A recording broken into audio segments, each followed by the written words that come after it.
Marie, la mère de Jésus-Christ, elle sentait l'enfant tressaillir dans son ventre. Et Élisabeth, la mère de Jean-Baptiste, sentait aussi tressaillir l'enfant dans son ventre. Et quand elles se sont rencontrées, c'était comme s'il y avait le Wi-Fi. Vous savez, Jean-Baptiste tressaillait, Jésus tressaillait, les mamans le sentaient, parce qu'il y avait l'Esprit de Dieu qui était en eux. Et aujourd'hui, je sens l'Esprit de Dieu tressaillir en moi, parce que je crois qu'il va vous bousculer.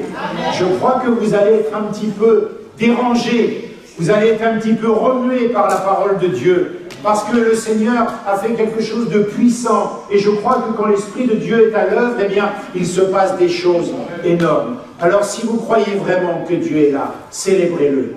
Dites-lui merci d'être présent dans ce lieu. Acclamez, acclamez Dieu, parce qu'il va faire des choses. Acclamez Dieu parce qu'il a fait, parce qu'il va faire. Merci, Seigneur. Merci, merci Jésus. Et ça, c'est pas chauffer la salle, hein. Ça, c'est dire d'avance, merci Seigneur pour ce que tu fais. Et Dieu nous demande de lui rendre gloire, de l'honorer d'avance pour les choses qu'il va faire encore au milieu de nous. Alors nous allons aujourd'hui, dans cette journée dite d'évangélisation. Évangélisation, ça veut dire quoi? Ça veut dire que nous allons présenter Jésus-Christ à des personnes dans ce lieu qui ne le connaissent pas en tant que Seigneur et Sauveur personnel. Ils ont peut-être entendu parler de Dieu, ils ont peut-être entendu parler de religion, mais nous allons parler de la foi qui sauve, du salut en Jésus-Christ, de la rencontre personnelle avec Jésus-Christ et comment c'est possible. Voilà le message que nous annonçons. Jésus-Christ mort à la croix pour le pardon de nos péchés. Jésus-Christ ressuscité par la puissance du Saint-Esprit parce qu'il a vaincu la mort. Et ce message-là, c'est une rencontre personnelle avec Jésus-Christ. Alors vous qui connaissez le Seigneur, je ne vais pas vous apprendre les choses, mais vous allez être avec moi pour, en esprit, présenter la puissance de l'Évangile à celles et ceux qui ont besoin de l'entendre ce matin. Et la question que je voudrais vous poser avant de commencer, c'est est-ce que vous êtes d'accord pour dire avec moi que depuis très longtemps, la médecine a fait d'énormes progrès? Vous êtes d'accord avec ça? On est bien d'accord. La médecine, les docteurs, les chirurgiens, tout ça, il y a eu d'énormes progrès. Oui ou non? Vous n'avez pas tous l'air convaincus. Oui, quand même. Avant, on mourait avec la fièvre, aujourd'hui, on prend un Doliprane, on est soigné. Ça a fait d'un progrès. Est-ce que quelqu'un au milieu de nous sait quand est-ce qu'a eu lieu la première opération chirurgicale? Non, ça ne vous dit rien. Qui était le premier chirurgien? Son nom? Dieu. Galilée. Dieu. C'est ton dernier mot? Dieu. Eh bien, tu as raison. Le premier chirurgien de l'histoire de l'humanité, c'est Dieu lui-même. En Genèse, chapitre 2, verset 21. Qu'est-ce qu'il a fait avec Adam et Ève en Éden? Il a endormi Adam, anesthésie générale. Profondément, nous dit la parole de Dieu. Genèse, chapitre 2, verset 21, vous pourrez vérifier. Première anesthésie générale de l'histoire. Adam, endormi profondément. Extraction d'une côte. Opération chirurgicale. Greffe. Première greffe. Ève en ressort. L'hôpital, c'était pas un grand hôpital parisien. L'hôpital, il s'appelait Jardin d'Éden. T'as été opéré où? J'ai été opéré à Jardin d'Éden, moi. Ah bon, je connais pas. Qui était le chirurgien? Dieu. Ah, au revoir. Si vous dites ça à quelqu'un, il va pas vous croire. Hein. Dieu est le premier chirurgien de l'histoire de l'humanité. Alors, je vais faire un parallèle, une analogie entre un chirurgien, votre chirurgien, et ce qu'il peut vous apprendre sur Dieu. Vous allez me dire, Éric, tu deviens de plus en plus difficile à suivre, un chirurgien et Dieu. Eh bien, vous allez voir qu'un chirurgien nous apprend beaucoup de choses sur Dieu. Et ton chirurgien t'apprendra beaucoup de choses sur Dieu. Jésus, quand il se promenait au milieu des gens de son époque, il leur parlait avec des choses de leur époque. Agriculture, paraboles, pêche, recettes, récoltes, etc. Et il leur expliquait avec des choses de leur vie contemporaine qui il était, ce qu'il était venu faire, pourquoi il était venu. Aujourd'hui, si je vous parle de l'agneau de Dieu immolé à la croix de Golgotha, certainement ça ne va pas vous parler beaucoup sur Dieu. Alors, je vais prendre un chirurgien parce que nous savons tous, en gros, ce qu'est un chirurgien, ce qu'il fait et comment il le fait. Et en vous parlant de votre chirurgien, vous allez voir que notre chirurgien va nous apprendre beaucoup de choses sur Dieu.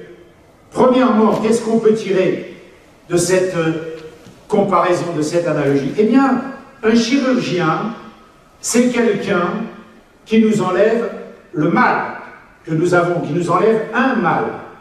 Si tu as un mal en toi, tu as besoin d'être opéré, tu vas aller voir un chirurgien pour qu'il extrait ce mal de toi. Voilà ce que va faire un chirurgien. Et quand on regarde ça, on dit quel rapport avec Dieu? Eh bien, Dieu est un chirurgien spirituel. Il va nous opérer d'un mal, d'une tâche que l'humanité a depuis la création d'Adam et d'Ève, enfin depuis la création, oui, d'Adam et Ève dans le jardin d'Éden, depuis le péché, l'humanité est entachée d'une tâche. C'est comme si tu vas dans un magasin, tu achètes un super costume, une super robe, un super vêtement, tu te dis, ah, c'est tout beau, c'est tout neuf, sauf qu'il a une tache. Il est neuf, mais il a une tache. Tu sors du garage, tu as acheté la dernière voiture qui te plaît, elle a un défaut. Tu l'as payée cher, elle est neuve, elle a un défaut, et ce défaut ne partira pas. Eh bien, l'humanité, depuis Éden, depuis le péché, a un défaut, a une tâche. Ça s'appelle le péché. Ce péché, c'est un mot qui fait peur. Et si on dit ça aujourd'hui, péché, ça ne semblerait pas avoir beaucoup de sens. Pour certains, oui. Pour d'autres, on dit c'est une vieille histoire du Moyen-Âge, péché. L'homme a un mal de naissance. Nous avons, l'humanité, un mal depuis la naissance. Et Dieu va nous opérer de ce mal spirituel. La définition du mot péché, en gros, en très gros, pour faire simple, ce n'est pas de mentir ou de voler ou de faire des choses comme cela, ça ce sont des conséquences. La définition assez simple du péché, mais on peut quand même dire autre chose, mais on va rester là-dessus, c'est de manquer la volonté de Dieu, de manquer le but avec Dieu, de manquer ce pourquoi Dieu nous avait fait. Autrement dit, tu pêches quand tu n'obéis pas à la volonté de Dieu dans ta vie. Le fait de ne pas croire en Dieu, c'est de l'impiété, c'est aussi le péché. Péché, c'est manquer le but que Dieu avait prévu pour l'homme, d'où la désobéissance en Éden d'Adam et Ève.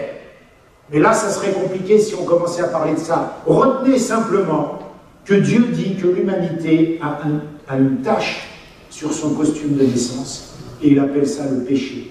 Et le péché, c'est pas mentir, c'est pas voler. Ça, c'est la suite, la conséquence du péché. Le péché, c'est vivre sans Dieu, ne pas croire en Dieu, ne pas obéir à Dieu, ne pas aller là où Dieu veut que nous allions. Ça, c'est le péché. Voilà ce qu'est le péché. Donc, toi, mon ami, qui viens pour la première fois, tu n'es pas pécheur parce que tu voles, tu n'es pas pécheur parce que tu mens, tu n'es pas pécheur parce que tout un tas de raisons, tu es simplement pécheur depuis que tu es né parce que tu as manqué le but que Dieu avait assigné à ta vie. Tu as reçu un héritage qui n'est pas le tien, celui du péché originel, et ça, nous n'y pouvons rien, c'est la volonté de Dieu, c'est comme ça que les choses se passent aujourd'hui. Quand je dis la volonté de Dieu, c'est pas la volonté de Dieu qu'on pêche, comprenez bien, mais c'est la volonté de Dieu de nous dire aujourd'hui, vous êtes pécheurs, et je veux vous racheter, parce que vous ne pouvez plus vivre en ma présence, vous ne pouvez plus m'obéir, depuis que cette tâche est venue sur l'humanité. Alors je vais envoyer Jésus-Christ comme Seigneur et Sauveur pour réparer les choses. Mais on ne va pas aller trop vite.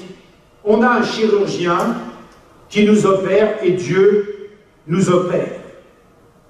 Il nous faut donc, quand on pense aux choses de Dieu, consultez le chirurgien de l'esprit, consultez le chirurgien de notre âme, parce que nous avons une maladie spirituelle qu'il faut absolument régler.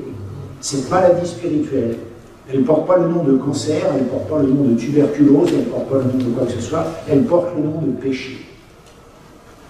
Et nous devons aller voir ce chirurgien spirituel qui est Dieu, et comme un chirurgien, lui demander de nous enlever ce mal que nous avons en nous. C'est vraiment ça, la démarche qu'il faut faire avec Dieu.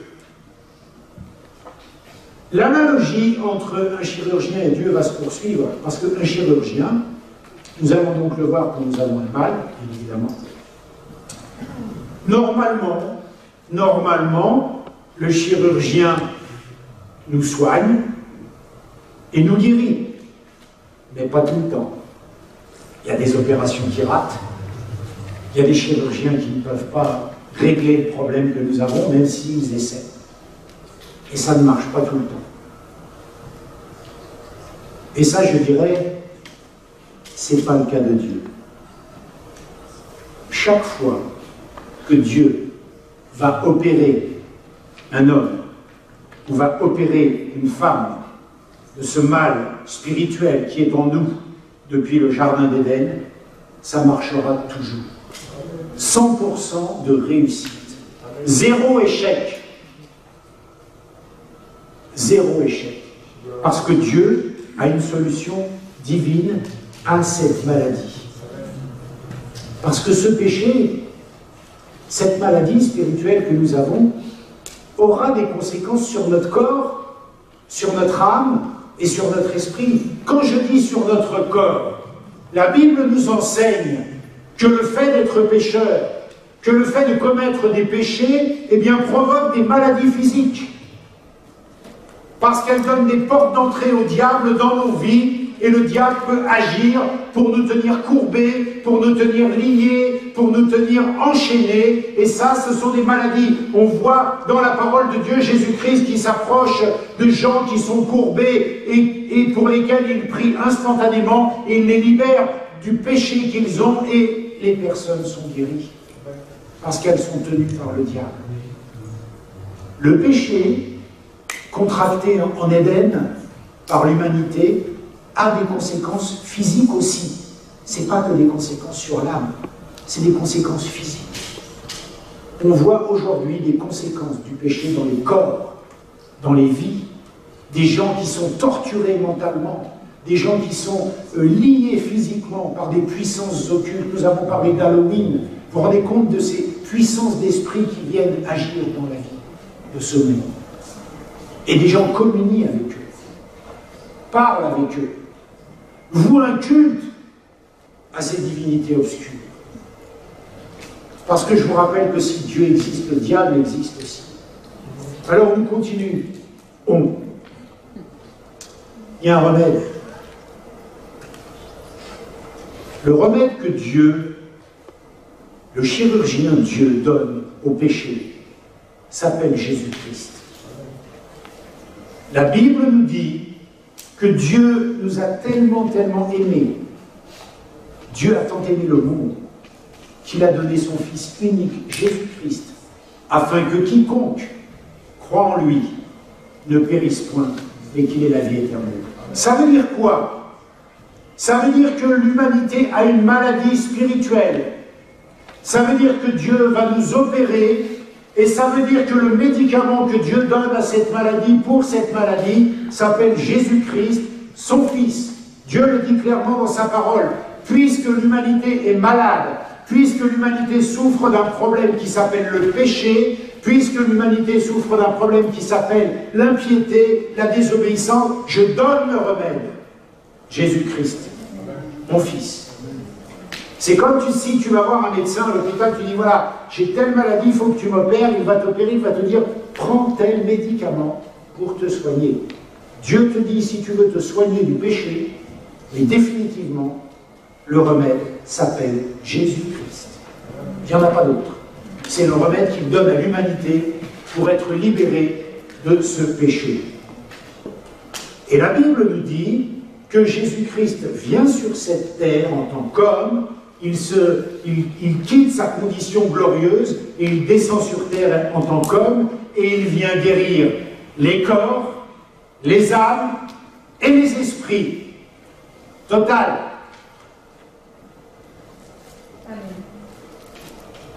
Total.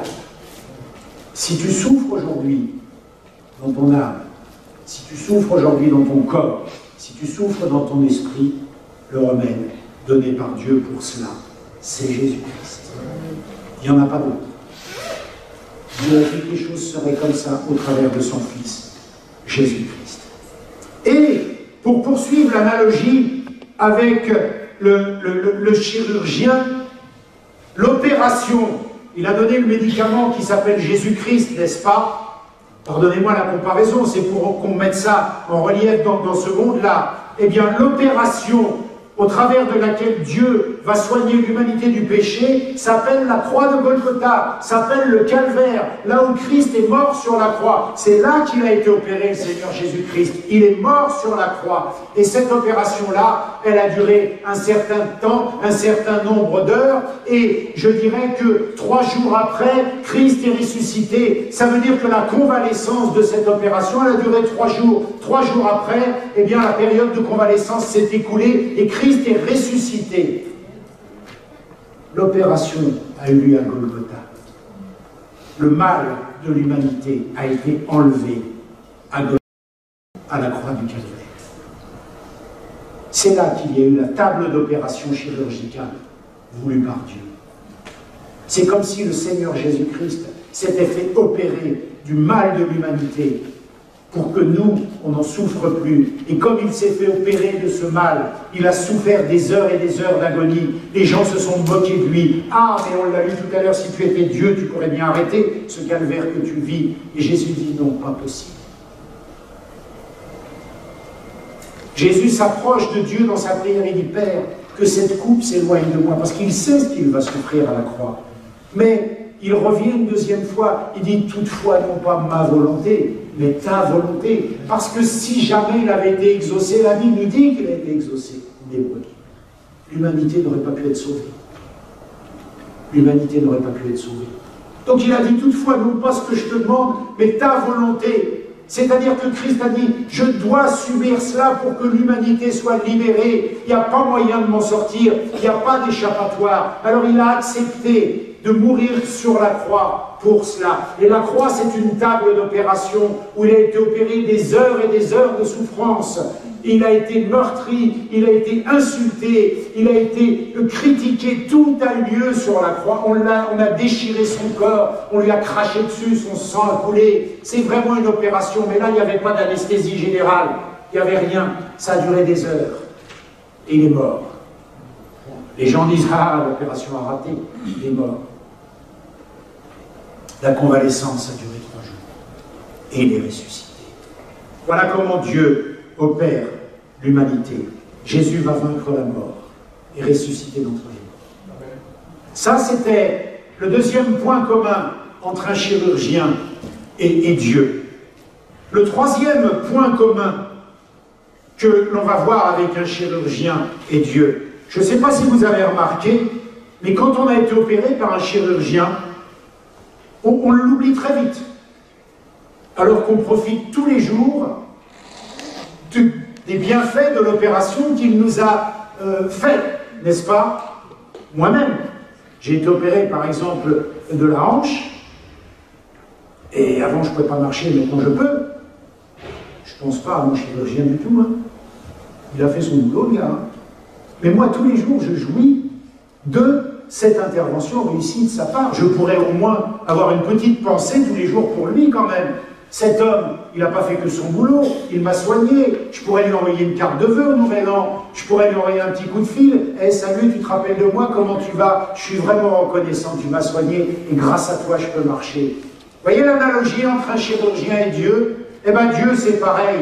L'homme a cette tendance, cette fâcheuse tendance à oublier très vite les choses dont il jouit de la part de Dieu. Tu es vivant sur cette terre, tu ne penses pas que c'est Dieu qui peut t'avoir donné la vie pour que tu vives, tu respires, tu as un travail, tu es là dans ce lieu, tu ne penses pas que c'est Dieu qui pourrait t'avoir donné ces choses-là, et tu pourrais au moins le remercier, tu pourrais au moins être reconnaissant. Mais comme avec le chirurgien, il dit normal, Dieu n'a fait que son boulot, je suis là, j'ai rien à lui rendre. Et même la Bible nous dit que l'humanité va très vite mépriser le Créateur. C'est-à-dire que l'homme a la jouissance des biens de ce monde, a la jouissance des choses dans ce monde, et il ne les attribue plus à Dieu. Lisons dans Romains chapitre 1, dans Romains, l'épître aux Romains, chapitre 1, s'il vous plaît, ou si tu peux le mettre juste avant que je le trouve. Romains, chapitre 1. C'est ma petite Bible, alors je ne vois pas bien. Romains, chapitre 1, versets 20 à 21. Écoutez bien ce que dit la parole de Dieu. En effet, les perfections invisibles de Dieu, les perfections invisibles de Dieu, sa puissance éternelle et sa divinité se voient comme à l'œil depuis la création du monde quand on la considère dans ses ouvrages. Autrement dit, la parole de Dieu est en train de te dire, tu n'as qu'à regarder autour de toi les merveilles du monde, la nature, la beauté de la nature, elle suffirait à ce que l'homme puisse se dire c'est vrai, il y a un Dieu. Et moi je suis au bénéfice de cette création, je suis dans cette création. Mais la Bible poursuit, verset 21. Alors comme c'est tout petit, laissez-moi un instant. Tu l'as? Ah, ben c'est bien. Puisqu'ayant connu Dieu, ils ne l'ont point glorifié comme Dieu et ne lui ont point rendu grâce. Mais ils se sont égarés dans leurs pensées et leur cœur sans intelligence a été plongé dans les ténèbres.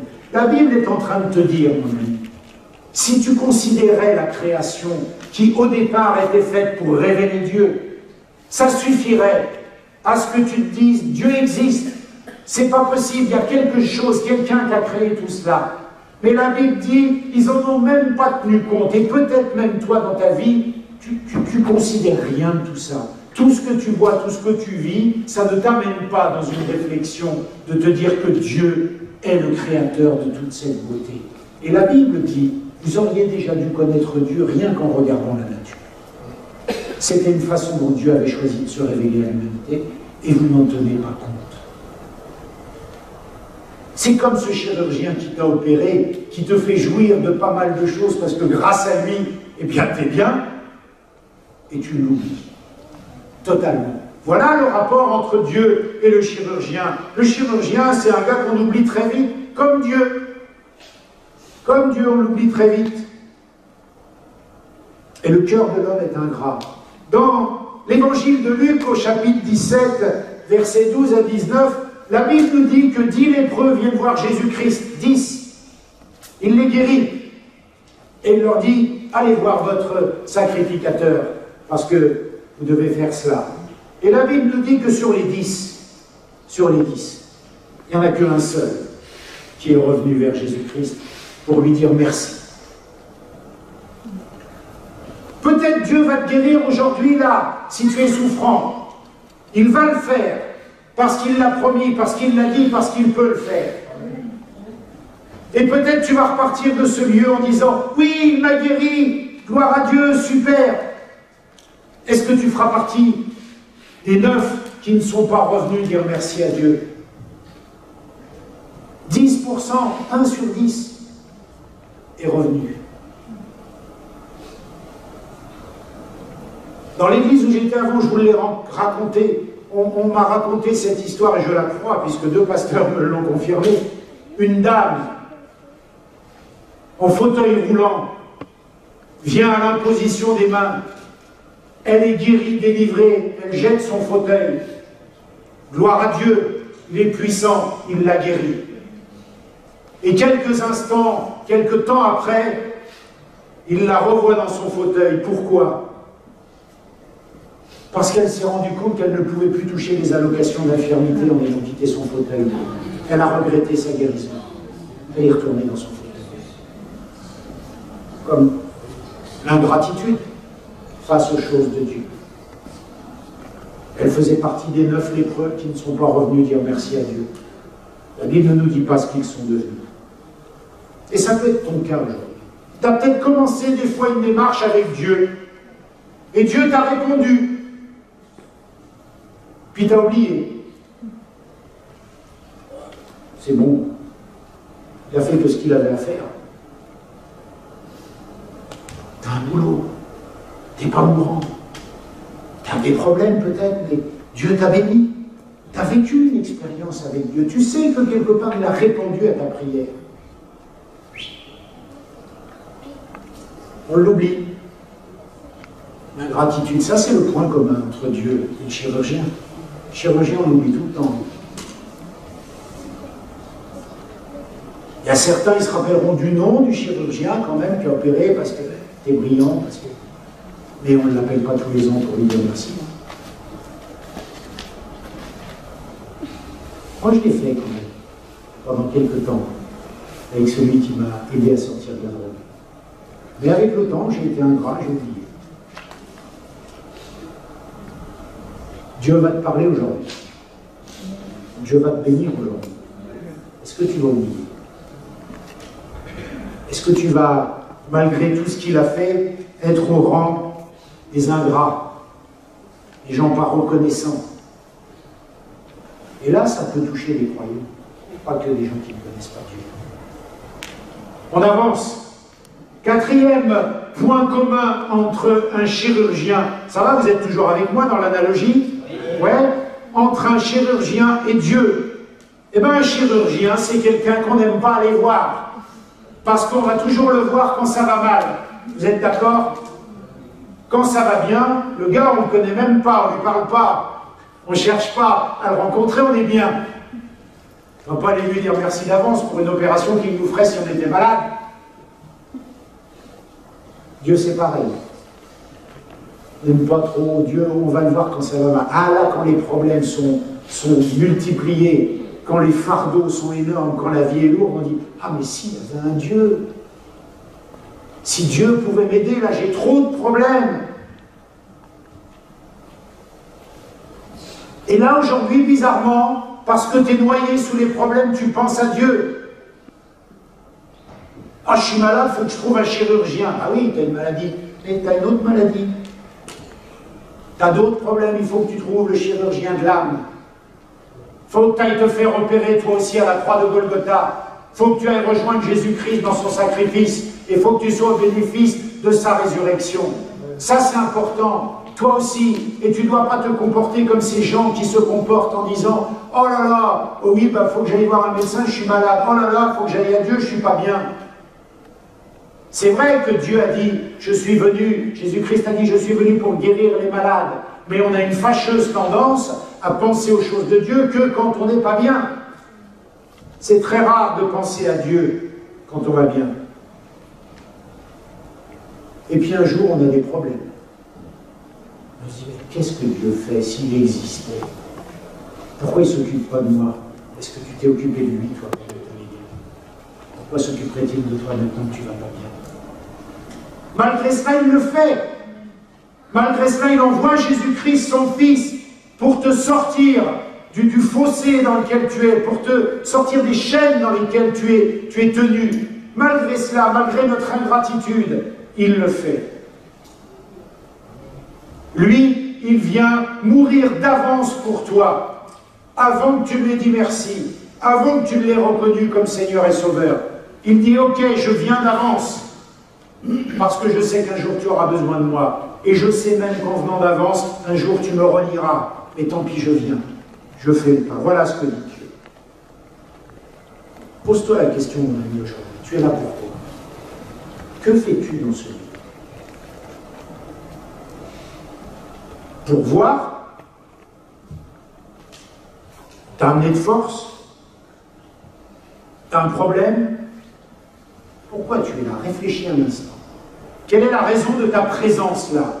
Est-ce que tu cherches une réponse? Est-ce que tu as un problème important qui va t'obliger à lever la tête vers Dieu? Est-ce que tu commences à réfléchir aux choses de Dieu? Est-ce que tu es juste là en curieux, mais tu es sur ton portable et t'envoies des SMS?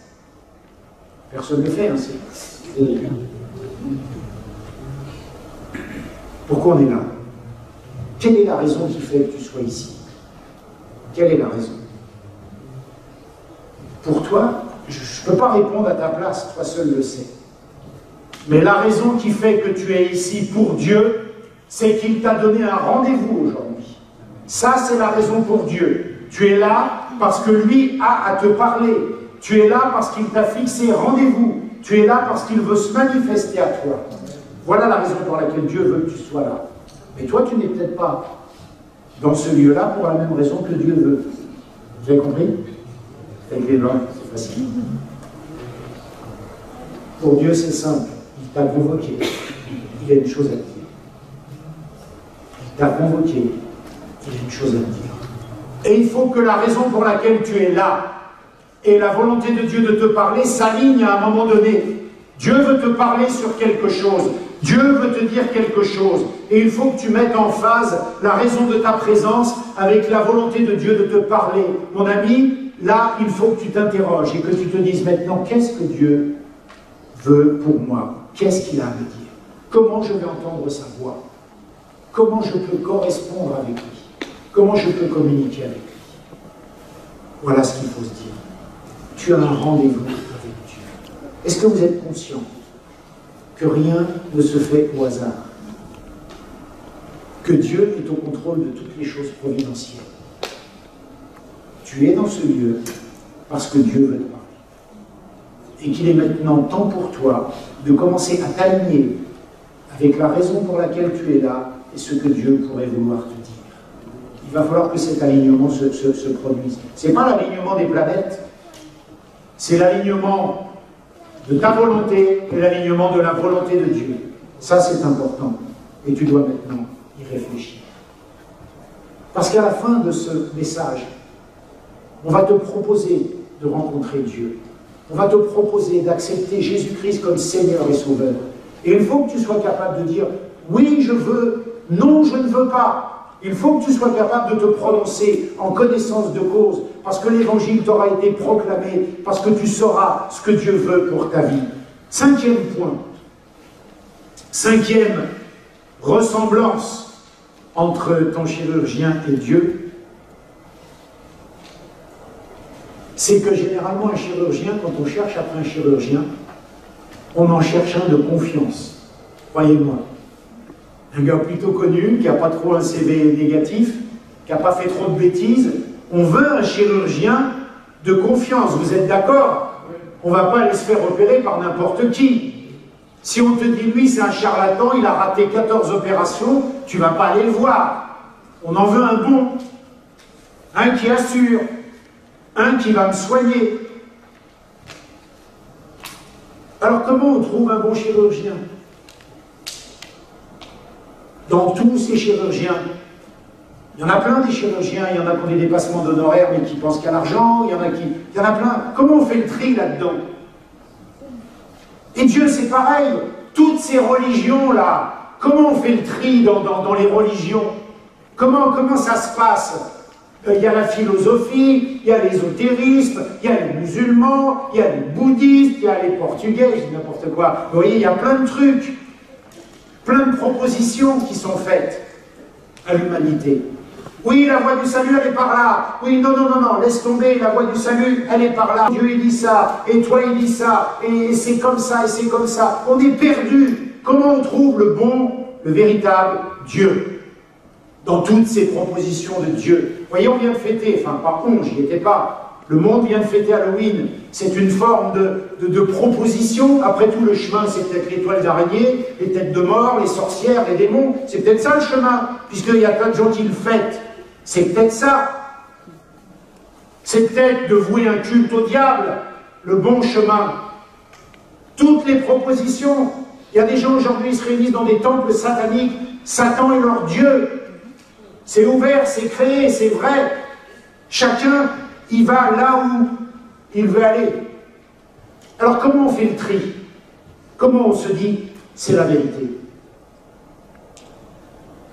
Eh bien, mon ami, le premier tri qui doit se faire, c'est au travers du message. Le message de l'Évangile il est unique au monde. Il n'y a pas un seul message comme celui de l'Évangile. Le message de l'Évangile, il est simple. Dieu se fait homme parce qu'il t'aime et qu'il vient te sauver. C'est pas toi qui montes à Dieu, c'est Dieu qui descend à toi. Ça n'existe pas. Nulle part. Un roi qui vient laver les pieds de ses sujets. Ça n'existe pas. Un roi, ça te met sous un joug, ça te prend tes sous, ça te lie, ça te rend esclave, mais ça ne vient pas te laver les pieds. Et ça ne vient pas mourir pour toi. Tu connais un président de la République, un roi qui dit « je vais mourir pour toi ». Bon, des rois, il n'y en a plus beaucoup, mais ceux qui restent. Ou un président qui nous aimerait tellement. Vous voyez le président de la République, je ne vais pas citer son nom, qui dirait « bon allez, je vais mourir pour vous, je vous aime tellement ». Ça se saurait.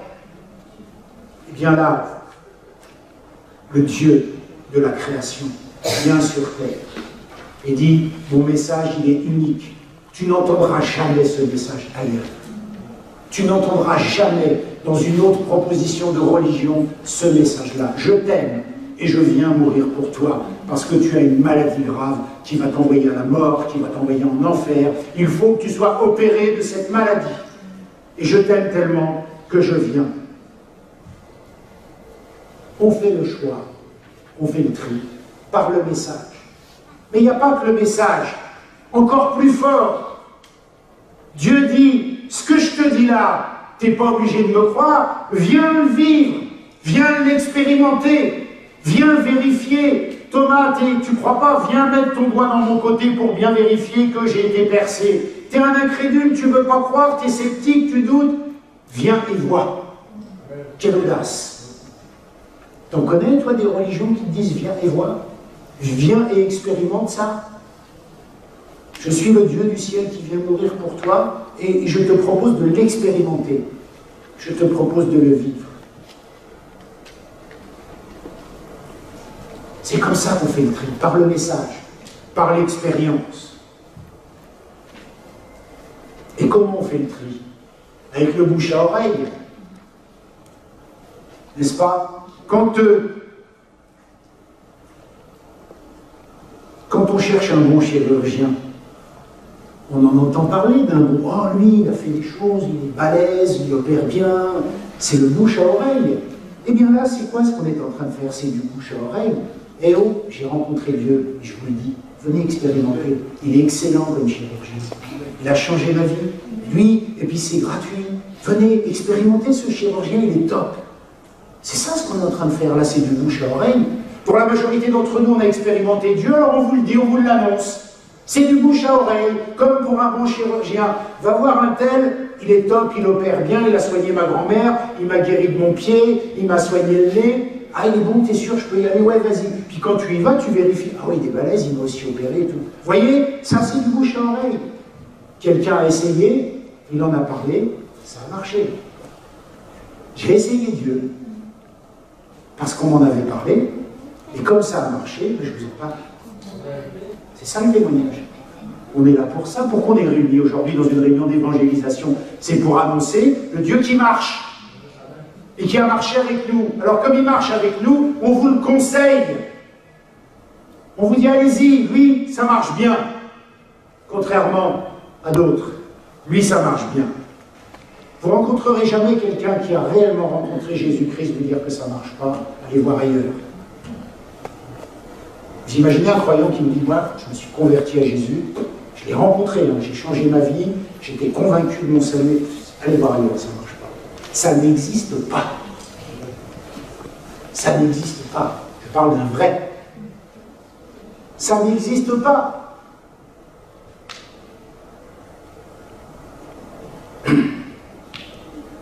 Ton expérience personnelle aujourd'hui sera pour toi la seule preuve que ce Dieu-là, c'est le vrai. Sera pour toi la seule preuve, par l'expérience que tu vas faire avec lui, que c'est lui le vrai. Préparez-vous. Commencez à réfléchir. Préparez-vous. Parce que Dieu va vous interpeller. Dieu va vous parler. Le sixième point, la sixième analogie entre un chirurgien et Dieu. Moi, vous savez, pourquoi j'ai rencontré Dieu? Parce qu'un jour, une dame que vous connaissez pour la majorité, Michel Perrault, m'a raconté son histoire. Elle m'a témoigné de ce qu'elle avait vécu. En gros, elle m'a dit, Eric, il y a un bon chirurgien là-bas, va le voir. Pour poursuivre l'analogie. Tu veux savoir qui est le vrai Dieu? Tu veux savoir la vérité entre toutes les religions? Écoute, moi je te donne mon conseil, va voir Jésus-Christ, le Fils de Dieu. Lui, il va te parler. Lui, il va te dire qui il est. Et non seulement il va te le dire avec des mots, mais il va te le démontrer avec des actes et des gestes. Et là, tu vas pouvoir rentrer dans la vérité. Parce que cette dame-là m'a parlé de Dieu, j'ai pu faire cette expérience. Alors le 6e point, ça c'est une analogie terrible. Quand on va voir un chirurgien pour se faire opérer, le jour de l'opération, on s'abandonne totalement à lui, non? Quand il nous fait l'anesthésie, le gars, on lui donne notre vie, hein? Vrai ou faux? Le gars, tu ne le connais pas trop, j'allais dire ni d'Ève ni d'Adam, tu ne le connais pas trop, tu acceptes qu'il prenne le contrôle de ta vie, là. Il va te faire une piqûre et tu ne sais plus. Et tu acceptes de confier à un inconnu ta vie. D'accord? C'est la vérité. Moi, j'ai été opéré 1 ou 2 fois, c'est vrai qu'au moment de la piqûre, je dis, oh, c'est merde, c'est chaud, je ne le connais pas, le gars, près de moi. C'est normal. C'est fou. On confie notre vie à un inconnu. On confie notre vie à un inconnu juste parce qu'il se dit être médecin. Mais face à plein d'événements de la vie où on n'a aucun choix, aucun contrôle, on n'accepte pas de confier notre vie à Dieu. Plein de choses de notre vie. Plein de choses de notre vie sur lesquelles on n'a aucun contrôle. Tu te lèves le matin, tu ne sais pas si tu seras mort à midi. Tu ne connais rien de l'avenir. Tu ne choisis pas ta naissance, tes parents, c'est une chanson de ta famille. Vous connaissez cette chanson? C'est pas celle-là. Mais aucun des événements principaux de notre vie, on le choisit. Vous êtes d'accord avec ça? Et on n'accepte pas de s'en remettre à Dieu. Et pourtant, Dieu veut que, avec lui, on fonctionne comme on fonctionne avec le chirurgien. Fais-moi confiance. Je vais t'endormir, je vais te faire une piqûre qui va te faire perdre toute la connaissance et tu vas te réveiller guéri. Et Dieu te dit, fais-moi confiance comme tu fais confiance au chirurgien. Je t'ai envoyé Jésus-Christ, mon Fils, comme Seigneur et Sauveur. Je te dis qu'il est mort à la croix de Golgotha. Je te dis que si tu crois ce message-là, tu obtiendras le pardon de tes péchés parce qu'il est ressuscité d'entre les morts et que la foi dans ce message-là va te sauver. Pourquoi tu ne fais pas confiance? Comme tu fais confiance au chirurgien qui t'endort. Et là, subitement, tu ne fais pas confiance à Dieu. Plein d'événements de ta vie sont en dehors de ton contrôle et tu ne fais pas confiance à Dieu. Alors que le premier chirurgien que tu vas trouver dans l'annuaire de la Sécu, tu vas lui confier ta vie. Explique-moi ça. Il pourrait très bien être un rigolo. Et tu lui confies ta vie. Et c'est ce que Dieu demande, confie-moi ta vie. Crois dans le message de la croix. Aie la foi dans le sacrifice de mon Fils Jésus-Christ. Crois dans ce message, abandonne-toi, et tu verras son action dans ta vie. C'est ça le message de Dieu. Et dis-toi un instant, mais c'est vrai quoi. J'accepte qu'un chirurgien m'opère, je lui fais totalement confiance. Le gars, il peut complètement délirer, psychoter sur moi une fois que je suis endormi, ou me mettre trop d'anesthésie et je meurs. Je lui fais confiance, alors que je ne le connais pas. Et Dieu, de qui parlent des millions de gens, depuis des centaines d'années, qui disent juste, viens et vois, vérifie, je n'en veux pas. C'est quand même incroyable, non? C'est fort. C'est comme ça. Et Dieu dit non. Confie-toi en moi, comme tu le ferais dans n'importe quel inconnu qui veut t'opérer. Et tu vas vivre quelque chose d'extraordinaire. Tu vas être opéré à ciel ouvert, à cœur ouvert. Je vais t'enlever ce mal qui est en toi depuis la naissance. Je vais t'extraire cette maladie. Je vais te guérir je vais transformer ta vie et tu seras purifié de tes péchés et tu auras la vie éternelle. Et je vais te réveiller, tu seras une nouvelle créature après l'opération et après l'anesthésie. Parce que quelqu'un a vécu cela pour toi, mon fils, Jésus-Christ.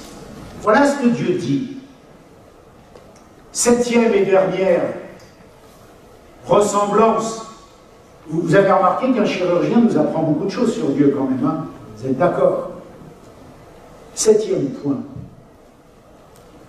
Avec un chirurgien, on en a un peu parlé, mais on le recommande quand il était bon. Vous ne trouvez pas? On le recommande. Comme Dieu, on le recommande quand il était bon pour nos vies. Puisqu'on a vécu des choses et des choses, puisque nos vies ont changé, on recommande Dieu. Comme on le ferait pour un bon médecin, pour un bon chirurgien. Quand on rencontre notre histoire, quand on raconte notre histoire. Vous savez, un jour, j'avais un problème de dos. J'ai souffert à peu près pendant 10 ans du dos. Cortisone, anti-inflammatoire, tout. Il n'y avait rien qui marchait. J'étais mal. Et un jour, j'avais un ami chrétien qui travaillait dans un hôpital, il était infirmier. Et il fait quoi? Il me dit, Eric, tu sais, dans mon service, là où je suis, des gens sont opérés le matin d'une hernie au dos et ils repartent le soir, ils marchent. Je suis allé voir, j'ai été opéré le matin et j'étais gros, guéri le lendemain. Pourquoi ça a marché? Parce qu'il m'a témoigné, parce qu'il m'en a parlé, parce qu'il m'a raconté que là où il travaillait, il y avait un bon témoignage de cette opération-là. Pourquoi moi j'ai été au bénéfice de ça? Parce que j'ai accepté de faire le pas qui allait vers ce témoignage-là. Et comme je suis allé là-bas, après avoir vu plein de médecins, j'ai vu à peu près 10 chirurgiens, ça n'a pas marché. Et là, ça a marché. Il y a eu juste une petite correction qui a été faite. L'approche du médecin était orthopédique, et ça n'allait pas dans mon cas. Et lui, il m'a dit, va voir un neurochirurgien. C'est une approche différente. Mais si je n'avais pas suivi son conseil, s'il ne m'avait pas témoigné, s'il ne m'avait pas dit, va là-bas, ça marche, je serais peut-être au même point. Le Seigneur aurait procédé autrement. Mais vous voyez l'importance du témoignage. Qu'est-ce qu'on est en train de te dire, mon ami? Dieu, ça marche. Dieu, ça marche. Dieu, ça marche. Il faut que tu le vives. Il faut que tu l'expérimentes. C'est ce que fait l'Église aujourd'hui. Espoir et Vie, là, qui est rassemblée dans cet hôtel, elle est en train de te témoigner que Dieu, ça marche. Elle est en train de te dire, Dieu, vas-y, vas-y. Alors on conclut. Quand toutes ces conditions que nous venons de voir sont réunies, quand toutes ces conditions marchent ensemble, qu'est-ce qu'on fait? On prend rendez-vous. On va voir ce chirurgien. On prend rendez-vous. Et dans votre cas, la Bible dit, c'est aujourd'hui. C'est maintenant. Ce chirurgien-là, il n'y a pas de barrage pour le joindre. Tu ne dois pas appeler 14 services qui t'enverront vers 28 secrétaires et qui te demanderont 140 dossiers avant de pouvoir avoir une consultation. C'est en direct. Ce chirurgien-là, il n'y a pas de dépassement d'honoraires. Tu sais, genre le chirurgien, c'est un top chirurgien, sauf que c'est top dépassement d'honoraires aussi. Tu vois, le genre de chirurgien, si tu as des sous, il va t'opérer, si tu n'as pas de sous, ça va être plus compliqué. C'est en direct avec Dieu. Là, tu n'as pas une secrétaire revêche. Tu vois ce que je veux dire, qui va te faire baraque. Non, vous ne pouvez pas jouer le professeur aujourd'hui parce qu'il ne consulte pas, revenez dans un mois. Vous voyez ce genre de secrétaire revêche là, qui fait le barrage. Vous avez oublié votre capital. Vous voyez ce que je veux dire? Là, c'est en direct. Tu as accès au Créateur. Tu n'as pas de documents interminables à fournir. Ramenez vos 14 scanners et vos 18 IRM et vos 148 prises de sang et on vous fera un dossier pour voir s'il peut vous recevoir. Non. Raconte pas ta vie, il la connaît. Amène pas tes dossiers, il les a. Il veut te prendre tel que tu es. Il veut t'opérer là, aujourd'hui, dans cet endroit. Il veut changer ta vie, ici. Il consulte en direct par la puissance de son esprit. C'est ça Dieu. Il consulte là, en direct. C'est ton histoire maintenant. Et il veut l'écrire avec toi. C'est maintenant. La Bible dit, si aujourd'hui tu entends, là maintenant, ces paroles, n'endurcis pas ton cœur. Parce que tu ne sais pas de quoi demain est fait. Tu ne sais pas ce qui peut se passer. Dieu dit, j'ai un message pour toi aujourd'hui, dans ce lieu, maintenant, pas demain, pas hier, maintenant. Tu peux consulter direct. Pas d'Amélie, pas de carte vitale, pas ce que tu veux. C'est la puissance du Saint-Esprit qui va changer ta vie.